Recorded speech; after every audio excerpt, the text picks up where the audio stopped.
Glória a Deus. Se você puder abrir a sua Bíblia comigo, lá no primeiro Evangelho de Mateus, no capítulo 22. Hoje é um dia muito significativo para a nossa nação, que é dia de eleição, acontece a cada 4 anos, a gente sabe disso. E temos vivido dias de muita polarização em várias coisas, e às vezes os ânimos se acirram, às vezes as pessoas confundem o que é defender os seus ideais com defender as suas opiniões, e às vezes nós começamos a questionar até onde a igreja deve entrar na política, até onde ela deve se omitir disso tudo. Então penso que é muito pertinente, quero trazer essa palavra para ti. É uma palavra temática, evidentemente, mas vai estar baseada em vários textos. Existem algumas perguntas que eu penso que todos nós deveríamos responder. Por exemplo, a igreja não deve se meter em política. Ela não deve se meter nisso tudo, porque isso aí prejudica o evangelho, isso aí faz com que a gente perca o foco. E aí vem o outro extremo. Não, a igreja tem que se meter na política, porque, afinal de contas, vamos deixar as coisas do jeito que estão, vamos deixar a corrupção tomar conta de todas as coisas. E aí vem uma questão de governo em cima desses dois raciocínios. O governo, então, ele deve impor a religião, já que vai ser uma coisa boa, as pessoas vão obedecer, vão ter mandamentos, vai ser bom para a sociedade, ele deve impor a religião. Ou um outro questionamento que está muito em voga no nosso tempo: o governo não deve se meter em religião, o Estado tem que ser absolutamente laico, e uma coisa é uma coisa, outra coisa é outra coisa. São 4 perguntas muito pertinentes. 2 perguntas dizem a respeito do evangelho, se a igreja entra na política ou se a igreja não entra. 2 dizem a respeito de governo, se o governo impõe uma crença, uma religião, ou se o governo se abstém disso. E a palavra nos instrui sobre isso também. E o curioso é que é num tempo que não é democracia. É um tempo onde havia um império e o imperador, por sinal, não era justo, era muito pior do que o pior dos políticos que você acha que possa ser pior. Eram pessoas que, se você olhasse torto para elas, se você fizesse qualquer coisa fora do prumo, elas te matavam, elas te executavam, elas roubavam a tua família, acabavam com a tua descendência inteira. Essa era a realidade. Então, dentro disso, eu quero dizer para vocês que a Bíblia diz, para deixar claro já, até o final vou tentar explanar isso para você, que deve haver uma influência cristã expressiva sobre o governo, sim. Mas de que forma? Dentro dessas 4 perguntas eu vou tentar responder para você. Nós, como cristãos, precisamos influenciar os governos de uma maneira expressiva. Como? É onde a gente se confunde muitas vezes. Aonde dá briga, o pastor não tem que falar disso, a igreja não tem que falar daquilo. É isso que eu quero tentar explicar para vocês. Para que você, evidentemente, a essas alturas, alguns devem já ter votado hoje, outros irão votar e tudo mais. Você já decidiu os seus candidatos, eu não vou falar sobre candidatos políticos aqui. Se você quiser saber minha opinião, já dei minha opinião na minha rede pessoal e tudo mais, mas eu quero falar para você sobre qual é a mente de Cristo em meio a uma eleição. E isso é importante sim, querido, porque define os nossos governos. Se nós não precisássemos falar nada a respeito disso, talvez nós estaríamos como os irmãos nossos lá que padecem na Coreia do Norte, como talvez muitos irmãos que padeceram e ainda padecem em Cuba, ou na Nicarágua, ou na Índia, ou em tantos lugares que existem perseguição religiosa aberta, abstrata. Você sabia, deixa eu te dar essa informação, você sabia que morreram mais cristãos de 2000 para cá do que em toda a história do mundo? Pegue desde o ano 0 até o ano 2000, some todos os cristãos que morreram, inclusive aqueles nas arenas, nos coliseus, o número é menor do que os que morreram de 2000 a 2022. Você sabia disso? Você provavelmente não sabia, né? Você não ouve isso nas notícias, você não ouve em noticiário nenhum agora, nesse exato momento. Pessoas estão sendo mortas, pessoas estão perdendo a vida, pessoas estão sendo incendiadas dentro dos seus próprios carros com os filhos dentro. Notícias recentes, se você acompanhar, conversar com missionários que estão espalhados nesses países aí que não chegam as notícias para nós, é assustador o que acontece. Então não é novidade. Quando chegar um tempo de tribulação como nunca houve, não é que é uma desgraça assim como nunca houve, não, é que vai chegar a todo mundo. E nós vamos saber a partir de então. Olha então comigo o texto, querido, de Mateus, no capítulo 22. Jesus é questionado a respeito de tributos, a respeito de impostos. E, evidentemente, ele não vai estar falando sobre a eleição, mas ele vai trazer um princípio. Verso 17 do capítulo 22, diz assim, olhe comigo lá, Mateus diz assim: diz-nos, pois, qual é a tua opinião? É certo pagar imposto a César ou não? Mas Jesus, percebendo a má intenção deles, perguntou: hipócritas, por que vocês estão me pondo à prova? Mostrem-me a moeda usada para pagar o imposto. Eles lhe mostraram 1 denário. E ele lhes perguntou: de quem é essa imagem e essa inscrição? De César, responderam eles. E ele disse: então, deem a César o que é de César, e a Deus o que é de Deus. Quando Jesus responde a essas pessoas, a ideia é que eles não estavam interessados em saber a opinião de Jesus. O texto mesmo fala que Jesus, sabendo a intenção deles, não era saber a opinião deles, era colocar Jesus numa pegadinha, se ele era a favor do governo ou era a favor de judeus. Essa é a ideia do texto. O texto quer dizer o que ele quer dizer e Jesus vai trazer esse conceito. Mas ele coloca para nós um princípio aqui. Ele coloca uma distinção entre governo e as coisas de Deus. E quando nós olhamos para cá, há uma grande diferença entre os valores e as prioridades de Jesus e os valores e as prioridades da política. Isso aqui é fato. Existe uma diferença brutal entre os valores e as prioridades de Jesus e os valores e as prioridades da política. Eu quero explanar isso para você poder entender. Tá? Isso não vai influenciar o teu voto, mas tem que influenciar a maneira com que você vai votar daqui por diante, ou no mínimo, aonde você coloca a tua esperança. E a primeira pergunta é: o governo deve impor a religião? Poxa, isso é tão bom. Alguns pensam, né? Os cristãos, se impusesse a religião, aí todo mundo ia ser crente, todo mundo ia ser bonzinho, todo mundo ia pagar imposto, ninguém ia mais xingar o irmão, o mundo ia ser uma beleza, ia ser algo extraordinário. E de fato isso é a ideia de algumas pessoas, que impor a religião é algo bom. É o medo de muitas outras pessoas que não são cristãos, que, o presidente ou a primeira-dama começa a falar muito de Deus, eles vão querer empurrar a goela abaixo esse negócio de cristianismo para nós. É um medo real deles. Agora, impor a religião, querido, não é a melhor solução. Se você olhar a história, isso já foi tentado. Isso é uma tentativa que já foi feita em muitas civilizações. E é o resultado de qualquer nação que quer impor a religião sobre as pessoas, são guerras e conflitos. Uma das maiores guerras mais vergonhosas que aconteceram foi a Guerra dos 30 anos, lá no século 17. Católicos contra protestantes. Os dois são cristãos. 30 anos de guerra, milhares de pessoas morreram. Em prol do quê? Não, nós queremos o catolicismo. Não, nós queremos o protestantismo. E, enfim, ambos ficaram brigando. Outra coisa, quiseram impor a religião. Na verdade, o negócio era político, mas enfim, vamos colocar esse lado. As cruzadas. Vamos lá, vamos converter esses muçulmanos tudo, vamos pegar tudo de volta. O fato é que ninguém se converteu, algumas pessoas se batizavam apenas por religião. E o maior resultado de qualquer tentativa de governo de impor a religião é, no mínimo, uma fé falsa, uma fé que não é autêntica. Houve um outro momento vergonhoso na história. 1517, o ano da Reforma Protestante. Martinho Lutero vem com todas as ideias e surge ali o protestantismo, várias pessoas começam a se converter, surge um movimento muito legal, em seguida vem os reformados, todos preocupados com a palavra de Deus, todos preocupados em seguir a palavra de Deus. Na sequência surge um povoado, umas pessoas ali chamados anabatistas, que eles acreditavam em algumas coisas, uns pontos de doutrina diferentes, eles acreditavam que tinha que se batizar desse jeito, eles acreditavam que não tinha que se misturar com os outros, e agora aquele pessoal que foi usado para trazer um despertar, os luteranos e os reformados, começaram a perseguir esses anabatistas e matar milhares deles. Como assim? Porque tem que ser do jeito que a gente quer, a gente prega a palavra de Deus e tem que ser do jeito que a gente quer. Meu amado, mesmo as pessoas mais piedosas, mesmo aquelas que foram até usadas por Deus ao longo da história, que trouxeram o despertar de um movimento evangélico, quando elas quiseram impor a religião para as pessoas, elas se desvirtuam da palavra.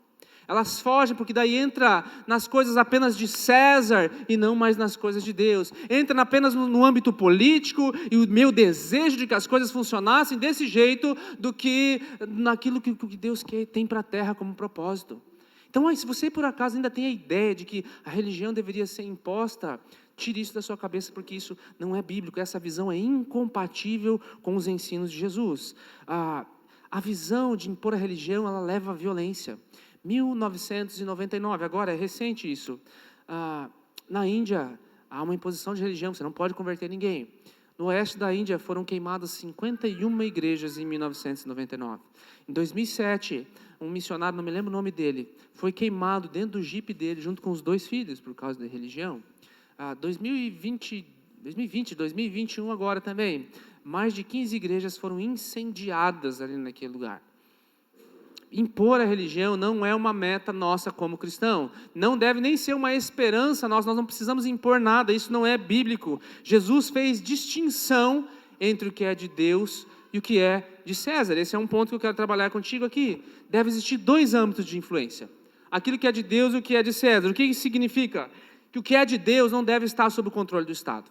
Nós vivemos uma breve experiência em 2020, onde o governo, por algumas razões, nós sabemos que não são razões sanitárias, mas políticas, quiseram fechar todas as igrejas ou impedir as pessoas de se encontrarem. Evidentemente nós respeitamos tudo aquilo que é para a saúde e tudo mais, mas nós percebemos que em algum ponto aquilo deixou de ser saúde e começou a ser imposição. 2020 foi um laboratório mundial, no mundo ocidental, a respeito do quanto as pessoas estão dispostas a abrir mão da sua liberdade, inclusive a liberdade religiosa. O quanto as pessoas estão dispostas a, em nome da saúde e da segurança, não mais cumprir aquilo que a palavra de Deus nos ordena, ou nos pede, ou no mínimo nos orienta. Foi um grande laboratório mundial, e o que nós percebemos, a conclusão é, muitas pessoas estão dispostas, poucas pessoas batalharam por isso. Qual é o momento onde nós deixamos o governo intervir na nossa vida como cristãos, no nosso culto, na nossa adoração conjunta, e o momento onde nós mesmos decidimos a respeito disso ou não? Jesus não obrigou as pessoas a tentar a crer nele, em nenhum momento. Lucas capítulo 9, vai pôr na tela ali para você. Olha o que os discípulos tentaram fazer. É o que eu estou falando para vocês aqui. Enviou mensageiros à sua frente, Jesus, né? Indo esses, entraram num povoado samaritano para lhe fazer os preparativos. Foram lá num pessoal de uma linha política, entre aspas, diferente deles. E olha o que aconteceu, verso 53, o povo dali não o recebeu, porque se notava no seu semblante que ele ia para Jerusalém, eles estavam de mal, aquele pessoal lá era de um partido diferente. Estou parafraseando, tá? Verso 54, ao verem isso, olha a ideia dos discípulos, é gente de Deus esse aqui, Tiago e João. Senhor, queres que façamos cair fogo do céu para destruí-los? Viemos aqui, esse pessoal não quer saber de Deus, esse pessoal não reconhece que o Senhor é o Messias, o Senhor quer que a gente faça cair fogo do céu? Os discípulos imaginaram que seria uma boa forma de convencer as pessoas a ouvir a Jesus, se algumas pessoas padecessem, se algumas pessoas servissem de exemplo. Olha, nós estamos querendo fazer o bem, esse pessoal que não quer deixar a gente fazer o bem, eles são do mal, eles têm que ser riscados do mapa. Vamos acabar com eles, Jesus, que daí todo mundo vai perceber que é uma boa ideia de servir. Os discípulos já pensaram isso antes de nós. Agora o fato é, qual é a resposta de Jesus para isso? Está lá no verso 55, é o próximo verso. Jesus, voltando-se, os repreendeu, dizendo: vocês não sabem de que espécie de espírito vocês são? Pois o Filho do Homem não veio para destruir a vida dos homens, mas para salvá-los. Em resumo, impor a religião não é a solução em nenhum momento. Não é a ideia de nenhum cristão, por mais que fosse um evangélico fervoroso o presidente do Brasil, não é a nossa ideia de maneira nenhuma. Nós batalhamos pela plena liberdade religiosa das pessoas, de todas as religiões, que elas possam fazer aquilo que elas creem, em termos de prestação de culto. Quer se reunir lá, tá? Enquanto não influi na tua liberdade, no teu respeito, elas podem fazer isso. Qual é o meu papel e o teu, querido? Não é impor, é convencê-los. Através da vida, através do Evangelho, da pregação do Evangelho. Elas precisam crer a salvação, a crença da salvação. Todo aquele que crer será salvo. Essa crença envolve algo pessoal, envolve uma convicção interna e pessoal, não uma imposição. Nós já vimos na história uma tentativa de impor a religião. Quando o cristianismo foi oficializado do Império de Constantino, boa parte das pessoas se converteram. Muitas delas foram batizadas e nenhuma transformada. O que veio a acontecer no cristianismo a partir de então não foram frutos bons, uma corrupção absurda, algo que nunca tinha acontecido antes, interesse por cargos, interesse agora eu quero ser pastor, não, pastor é muito pouco, eu quero ser padre, não, padre é muito pouco, agora eu quero ser bispo, agora eu quero ser o pai de todos, eu quero mandar em todos, enfim. Essa é a ideia quando nós queremos impor algo que o Senhor não nos mandou impor. Então, não há como impor a fé autêntica. A fé precisa ser voluntária. Por quê, querido? Aqui vem um outro ponto muito importante você entender. O reino de Deus, algo que tem sido falado muito por aí. O reino de Deus não é desse mundo. Guarde isso para você. Não sou eu que falo, Jesus fala. João capítulo 18. Jesus falando, o meu reino não é desse mundo. Verso 36. Se fosse, os meus servos lutariam para impedir que os judeus me prendessem. O que é me prender aqui? É intervir na política. É chegar lá, não, eu tenho que reinar neste lugar e agora. Então, as coisas têm que acontecer do jeito que eu quero aqui no mundo físico. Ele fala, o meu reino não é desse mundo. Se fosse desse mundo, os meus discípulos iam lutar para que os judeus me prendessem. Mas agora o meu reino não é. Então, quando Jesus fala assim, o meu reino não é daqui, não significa que nós não podemos influenciar as coisas aqui. Como eu comecei lá no começo, que deve haver uma influência cristã expressiva sobre o governo. Sim, não é isso que eu estou dizendo. Mas eu preciso entender que o reino de Jesus ele não vai ser estabelecido aqui no Brasil com um presidente, com uma nação assim assado. Não é esse reino que nós esperamos. Quando Jesus sai lá da sua tentação, depois que ele foi batizado, ele sai pregando dizendo assim, é chegado o reino de Deus.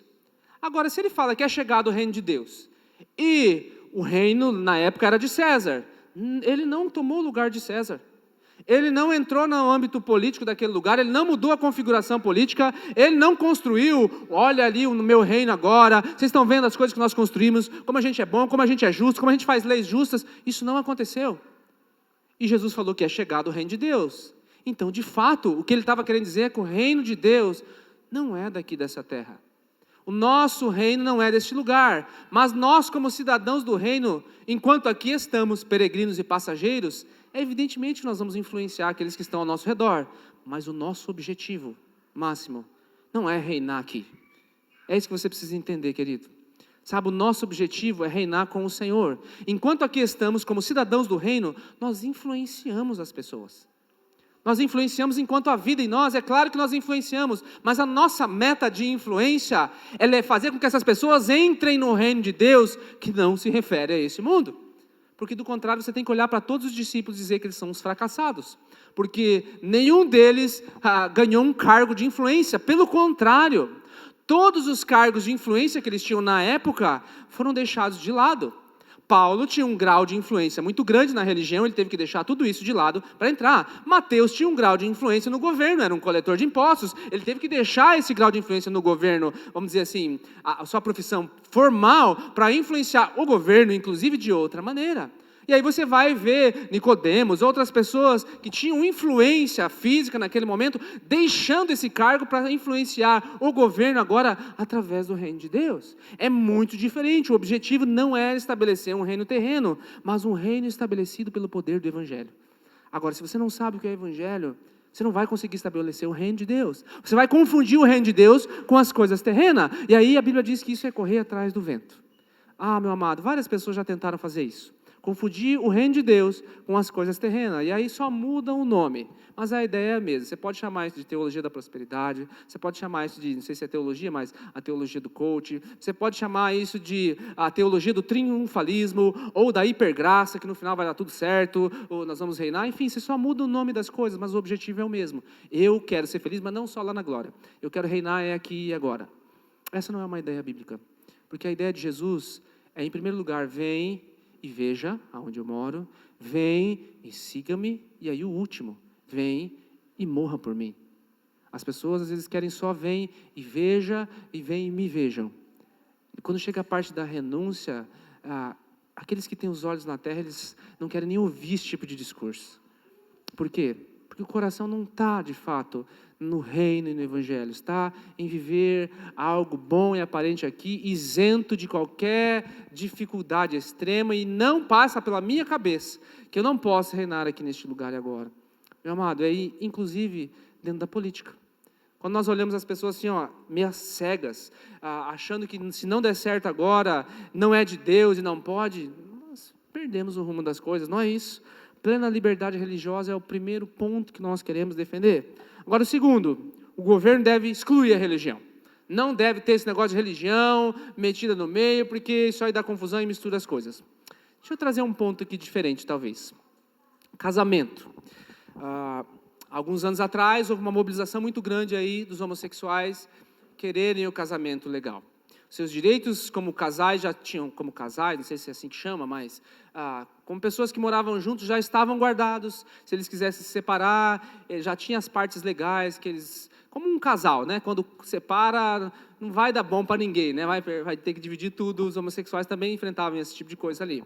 Eles já tinham esses direitos garantidos, mas eles queriam agora oficializar o casamento, e nós passamos por um momento político, inclusive, de criar leis que, se um desses homossexuais chegasse para mim e quisesse casar oficialmente na igreja, eu me recusasse a fazê-lo, eu deveria ser preso.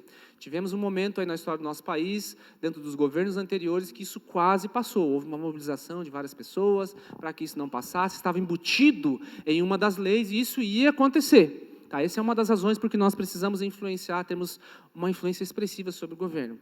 Pois bem, casamento não é religião. Quando nós, evangélicos, dizemos que nós não reconhecemos o casamento de pessoas do mesmo sexo, nós não estamos simplesmente pregando uma religião, porque casamento não é religião. O que é religião? Você é católico, você é batista, você é presbiteriano, você é evangélico. Você é casado, não é uma religião. Você entende isso? Casado não é uma religião. A religião é os nomes normais que nós dizemos. Religião significa ser batista. Agora, as principais religiões ensinam, por exemplo, que não se deve roubar. E quando você cria leis contra o roubo, você não está criando leis baseado em religião, certo? Apesar de muitas religiões pregar que não pode roubar. Eu vou criar uma lei que não pode roubar. Eu não estou criando essa lei baseada numa religião. Estou criando porque é dentro da moral que nós temos, isso é errado. A mesma coisa se aplica ao casamento. Quando nós lutamos e batalhamos porque não reconhecemos como igreja a união de pessoas do mesmo sexo, eu não estou falando de religião, estou falando de princípios morais que nós seguimos, não tem nada a ver com uma discriminação, você entende isso? Várias religiões pregam que não pode matar, e aí quando você cria leis contra o assassinato, você não está criando leis baseadas em religião, você está criando leis baseadas em um princípio moral. E aí o que deve prevalecer nesse caso? Nós queremos que pode matar de qualquer jeito. É a vontade da sociedade. E a maior parte do povo brasileiro, 84%, teve uma pesquisa, não me lembro, agora não posso citar a fonte para você, não me lembro, mas 84% das pessoas eram contra o casamento homossexual quando foi feito. Mas a vontade do povo não prevaleceu. Por quê? Por causa dessa ideia aqui, de que o governo deve excluir a religião. Cuidado com isso. Excluir a religião ou Estado laico não significa ausência de religião. Nós não queremos que os pastores vão lá e fiquem influenciando as pessoas, ou os padres vão lá e fiquem influenciando os políticos. Por que não? Desde que eles não sejam candidatos políticos ou não, eles representam, de certa maneira, a vontade de uma parte da sociedade. Mas o fato é que essa ideia de que o governo deve excluir a religião, na maior parte dos países vai contra a vontade da maioria das pessoas. Você participou do plebiscito lá, se é um pouquinho mais antigo, do desarmamento. E você sabe que as pessoas foram contra isso. O que aconteceu? Não, a opinião das pessoas não foi ouvida. Nos Estados Unidos, quando chegou nessa parte aqui também, em alguns estados, a respeito de questão de aborto, a respeito de casamento homossexual, foi feita uma votação e a maioria das pessoas não concordava. O que aconteceu? O Tribunal Federal deles interviu e fez com que a lei fosse aplicada, porque esse pensamento é um pensamento religioso. Não é, querido. Esse princípio é um princípio maligno. Nós não podemos ter uma ausência de religião no Estado em si. O Estado, já falei para você, que não deve impor a religião. Não é isso que nós estamos preocupados, nós queremos a plena liberdade religiosa. Mas quando se fala em Estado laico, nós entendemos que eu não posso, pastor, querer influenciar uma organização que eu não entendo, não sei a respeito de administração, como funciona aquilo. Isso eu não posso fazer. Mas eu posso aconselhar as pessoas, os governantes. Você vai ver isso aí espalhado na Bíblia em um monte de lugares. Daniel, que era um servo de Deus, você vai encontrar isso aí lá no livro de Daniel, ele chega para Nabucodonosor, que era o imperador, e ele diz assim, ouve o meu conselho, ó rei, e influencia eles. Você vai ver Mordecai no Império Persa depois, influenciando o rei, olha, aconteceu isso, aquilo e aquele outro. Você vai ver Paulo, diante do governador Félix, mesmo estando na prisão, arrazoando com Félix a respeito de juízo. Você vai ver João Batista, batendo de frente com Herodes, porque tinha casado com a outra, por princípios morais, ele está dando de dedo nele, por ter pego a esposa do irmão em princípios morais. Portanto, meu amado, nós podemos e devemos influenciar os governos, sim. Quando você vê um pastor ou um líder cristão conversando com um desses políticos, qualquer que seja, sabe, não aponte o dedo, você não devia estar aí, você não está se misturando com política, não. Você está cumprindo o teu papel como cristão. Claro que se ele estiver cedendo a interesse, o problema é dele, ele vai se ver com Deus. Mas nós temos que orar, sim, por mais líderes estarem influenciando líderes políticos. Mais líderes cristãos estarem aconselhando líderes políticos. Por quê? Porque nós somos, de certa maneira, um estandarte de moral, de distinção entre o bem e o mal. E aí, onde eu quero terminar essa palavra no final, é que talvez você seja despertado para isso. Sabe, eu não fui chamado para isso, pelo menos por enquanto. Não sei o que Deus vai fazer, né? Mas enfim, talvez você em algum momento seja chamado por isso. Nós temos, acho que aqui na igreja, não sei se está hoje aqui, mas tivemos ali o Kiko como vereador, hoje acho que está em outro cargo, mas temos o irmão Magno lá que está como vereador aqui naquele lugar, e que bom fosse se tivéssemos mais pessoas influenciando aquelas áreas. São pessoas que já vêm à igreja, são pessoas que já têm uma vida cristã, e agora escolhem influenciar essa área de governo, sendo cristão, não atrás de votos, você entende? Nós precisamos influenciar essas áreas. Então, quando nós vemos pessoas, evidentemente que não basta votar só porque é cristão, tem que ter algo mais, mas eu estou falando que você e eu talvez devamos ser despertados a respeito disso. Política não é algo do diabo. Política não é algo que nós devemos nos afastar a ponto de não influenciarmos nada, não. Esse pensamento levou a Coreia do Norte a estar onde está. Talvez muitos cristãos, se tivessem a oportunidade de votar lá, não fariam o que fariam. Quando os cristãos, ou quando a nossa ideia consegue influenciar o governo, nós temos mais liberdade para fazer o que nós fazemos aqui. Estou voltando de viagem agora, 2 semanas no Oriente Médio. De tantas coisas que eu vi assim, a respeito desse assunto aqui, o que é mais impressionante, principalmente nos países muçulmanos, é a imposição das coisas. Você não pode, você tem que entrar dentro da regra deles. Você não pode se vestir do jeito que você quer. Você não pode entrar, nos lugares que nós fomos lá, a orientação, retire todo e qualquer símbolo, anel, colar, pulseira, camiseta, boné, que tenha referência cristã neste lugar. Sabe, você não pode entrar com nada, com uma cruz, com nada. Você tem que entrar lá de acordo com o que eles querem.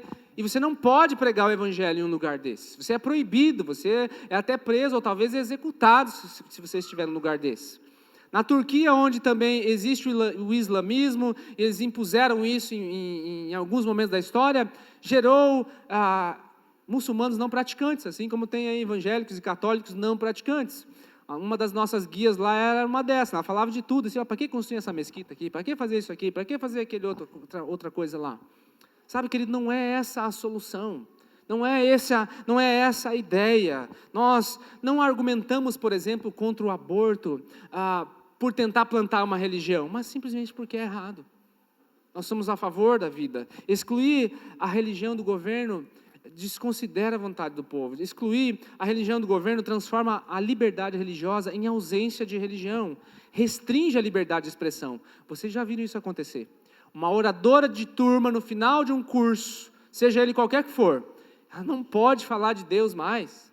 Ela não pode citar Jesus ou outras coisas. Ela pode fazer uma manifestação política de A ou B numa situação, mas não pode falar de Deus. Não se pode mais ler a Bíblia nas escolas porque isso é ofensivo.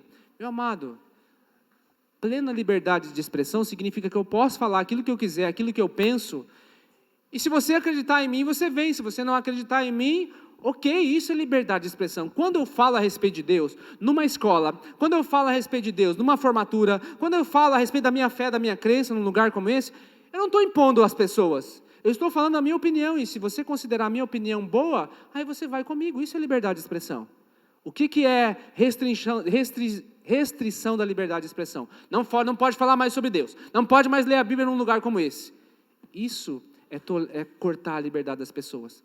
É sobre isso que eu e você temos que lutar. Sabe, diante de tudo isso que eu falei, a primeira coisa que você deveria analisar antes de você votar e escolher os seus candidatos é essa. Aqui é onde vem o final da palavra. De tudo isso que eu falei para você, o que é mais importante? Não é nem o plano econômico de governo das pessoas que você vai votar e escolher.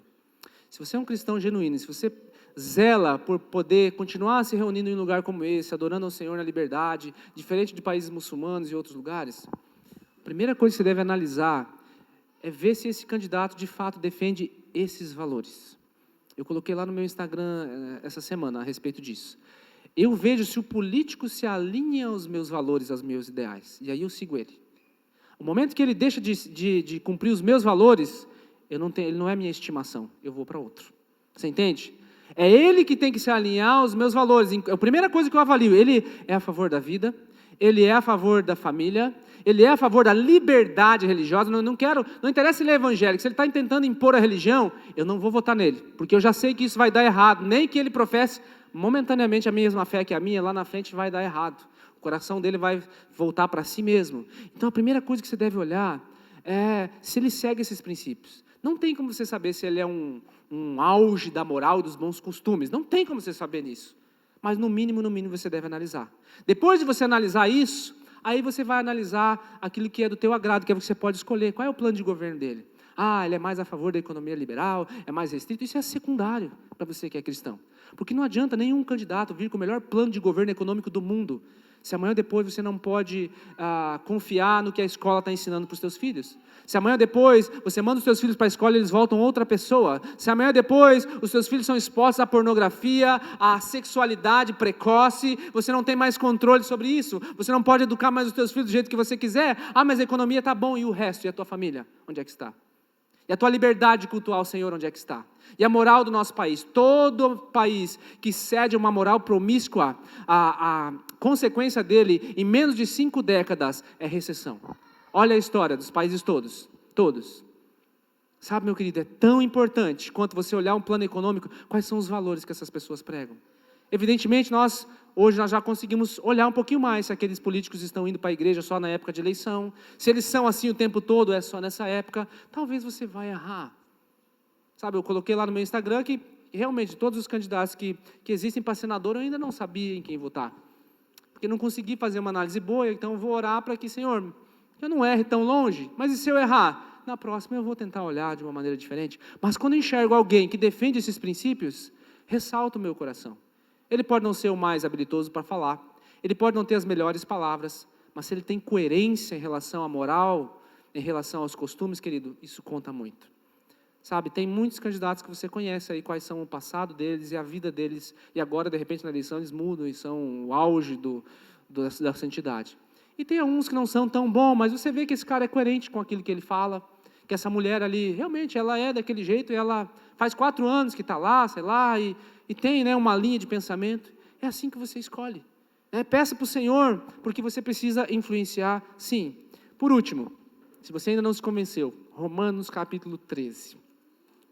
Olhe lá comigo, por favor, sublinhe na tua Bíblia. Você quer falar de governo? Governo é de Deus, não tem nada? Eu creio que esse texto aqui elucida para você. Romanos, no capítulo 13, vai falar sobre submissão às autoridades.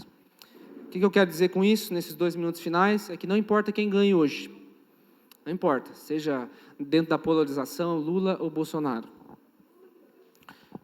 Todos devem sujeitar-se às autoridades governamentais. Pois não há autoridade que não venha de Deus. As autoridades que existem foram por Ele estabelecidas. Querido, se você não gosta do Lula, não, Deus o livre, se o Lula ganhar não vou me submeter porque não é de Deus. Quando Paulo escreve isso aqui, ele está falando de um imperador cruel que perseguia eles. Ele não está falando do candidato, do presidente que estava lá, do imperador que ele gostava, que estava fazendo coisa boa. Ele estava falando para quem estava matando ele. Então isso para mim não interessa se você odeia o Lula ou odeia o Bolsonaro. Qualquer um dos dois que ganhar, eu preciso estar sujeito à autoridade. Aonde eu não estou sujeito? Dai a César o que é de César, a Deus o que é de Deus. Quando o governo interfere na minha maneira de cultuar, na minha maneira de ver os valores, aí eu dou a Deus o que é de Deus. Mas mesmo assim, eu preciso respeitar essas pessoas. E aí vem o 3. Olha o verso 3 lá, Púlio. Pois os governantes não devem ser temidos, a não ser pelos que praticam o mal. Aqui ele vai dizer qual é o propósito de Deus ter colocado autoridades. Você quer viver livre do medo da autoridade? Pratique o bem, e ela o enaltecerá. Pois é serva de Deus para o seu bem. Mas se você praticar o mal, tenha medo. Pois ela não porta a espada sem motivo. Espada nos nossos dias são armas, proteção. Crente pode ser polícia? Pode. Crente pode ser do exército? Pode. Deve. Tá? é serva de Deus. Olha aqui, ó, agente da justiça para punir aqueles que praticam o mal. São pessoas que têm um chamado para isso. No momento de guerra, não devo matar ninguém e tal. Tem algumas exceções na história. É um assunto para um outro dia, tá? Portanto, é necessário que sejamos submissos às autoridades, não apenas por causa da possibilidade de uma punição, mas também por questão de consciência. E aí vem os impostos, ó. É por isso também que vocês pagam impostos, pois as autoridades estão a serviço de Deus, sempre dedicadas a esse trabalho.